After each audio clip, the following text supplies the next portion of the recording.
Bom dia, meu nome é Wendy Naili e o tema que eu e meu grupo escolhemos para falar foi sobre deficiência física, tá? Então, podemos definir a deficiência física como diferentes condições motoras que acometem as pessoas, comprometendo a mobilidade, a coordenação motora geral e da fala, tá? Em consequência, lesões neurológicas, neuromusculares, ortopédias ou malformações congênitas ou adquiridas.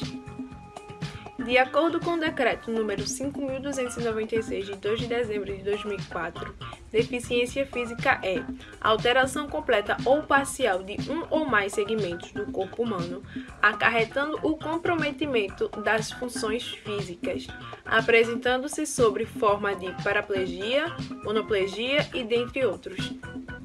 De acordo com o documento Salas de Recursos Multifuncionais e Espaço do Atendimento Educacional Especializado, o MEC afirma que deficiência física se refere ao comprometimento do aparelho locomotor, que compreende o sistema osteoarticular, o sistema muscular e o sistema nervoso.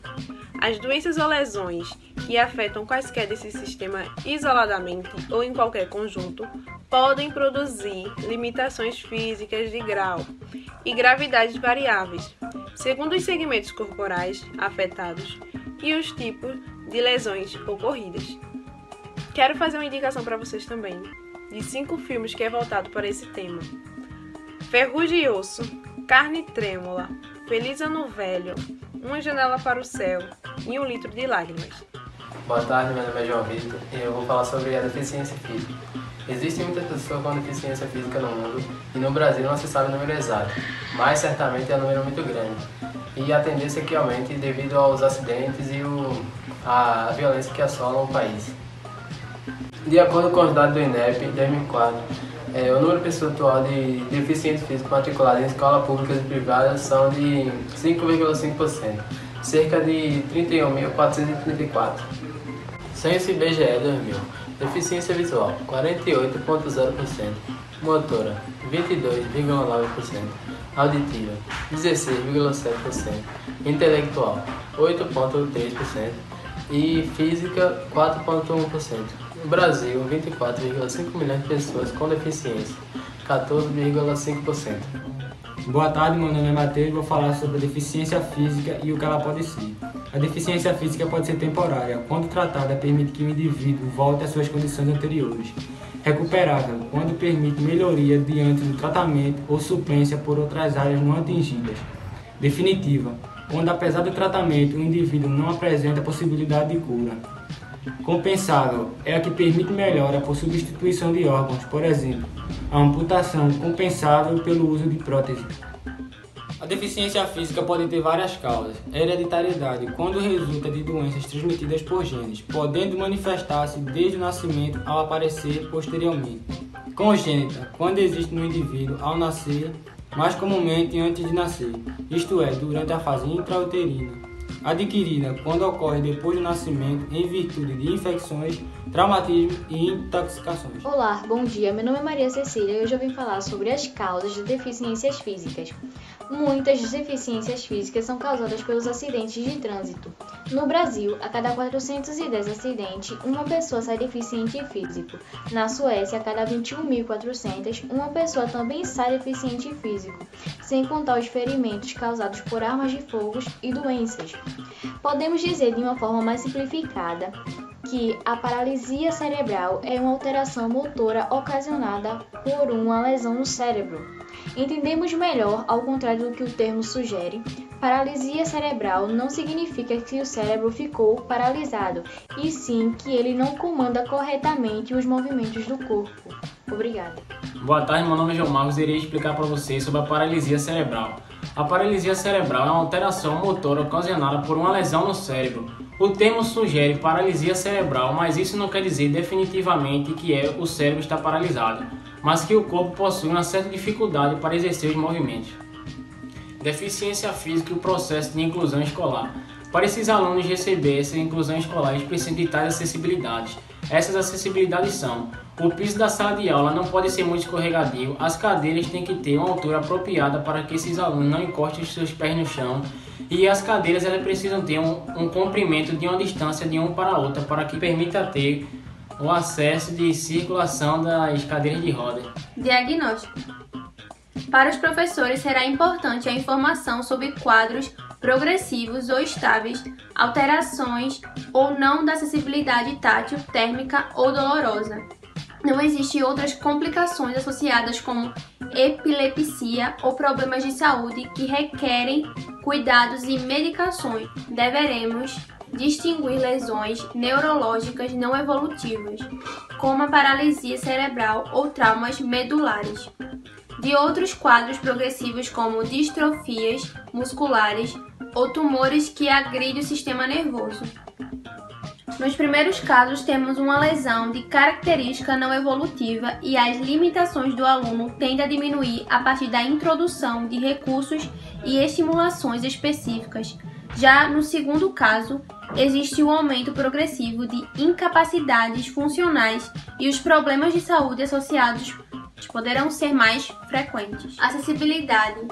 Respeitar critérios e estabelecimentos pela legislação, rotas de circulação, dimensionamento correto, sem obstáculos ou nivelados com o piso, degrau ou escadas, associados a rampas ou equipamentos de transporte vertical, pisos, superfície regular e antiderrapante, piso tátil de alterar e direcional, sanitários e vestuários, acessíveis e devidamente sinalizados, mobiliários, bebedouros, telefones, balcões e mesas em altura adequada, Símbolo Internacional de Acesso, CIA, Lei número 7.405/85. Representação gráfica que indica a acessibilidade dos serviços ou ambientes. Principais aplicações: áreas de acesso, entradas, vagas de estacionamentos, sanitários, áreas reservadas para pessoas em cadeiras de roda, equipamentos para uso preferencial de pessoas com deficiência e meios de transporte público ou privado. Bom dia, meu nome é Rodrigo. Eu vou falar sobre os recursos que podem ser utilizados para facilitar o processo de aprendizagem dos alunos com deficiência física. A comunicação alternativa tem sido um dos recursos que vem beneficiando com sucesso os alunos que não conseguem articular ou produzir a fala, como por exemplo imagens e etc. Dados também têm facilitado a aprendizagem dos alunos, com limitações motoras como por exemplo quebra-cabeça imantado e jogos de numerais, aspectos relacionados aos alunos com comprometimento do membro superior. No caso do comprometimento do membro superior, as adaptações necessárias mais comuns são as seguintes. São carteiras com possibilidades de graduar a altura e a inclinação, assim como bordas elevadas para impedir a queda dos objetos, a fixação de papel à mesa com fita adesiva, taxas ou régua imantada. Deficiência física e o processo de inclusão escolar. Aspectos relacionados aos alunos com comprometimento do membro inferior. O comprometimento dos membros inferiores interfere a capacidade de locomoção, exigindo, em muitos casos, o emprego de órteses e próteses. A existência de condições ambientais que facilitem o acesso e a permanência na escola dos alunos que utilizam aparelhos, muletas e cadeiras de rodas constituem um dos principais fatores que contribuem com o processo inclusivo desses alunos. Para facilitar esse processo, as adaptações necessárias mais comuns são as seguintes: sala de aula de preferência no andar térreo, rampas ou elevadores de acesso, portas largas para a passagem de cadeiras de rodas, tapetes ou passadeiras de borrachas ou superfície não escorregadia, bebedouro com baixa altura, box com piso não escorregadio e barras para apoio, barras nas paredes ao lado do vaso sanitário, banheiros amplos para movimento de cadeiras de rodas. Destaca-se, em relação a essas adaptações e outras que fizeram-se necessárias, deve-se seguir os preceitos estabelecidos no Decreto 5.296/2004. Deficiência física, cadeira de rodas. Mobilidade. Não movimento a cadeira de rodas sem permissão. Empurre a cadeira de rodas com cuidado e atenção. Elimine as barreiras físicas nos locais de circulação. Comunicação. Converse de frente e no mesmo nível do olhar da pessoa. Empregue palavras como andar e correr naturalmente. Ajudas técnicas. Não use como apoio ou pendure objetos na cadeira de rodas. Não mude o lugar de muletas ou bengalas sem aviso.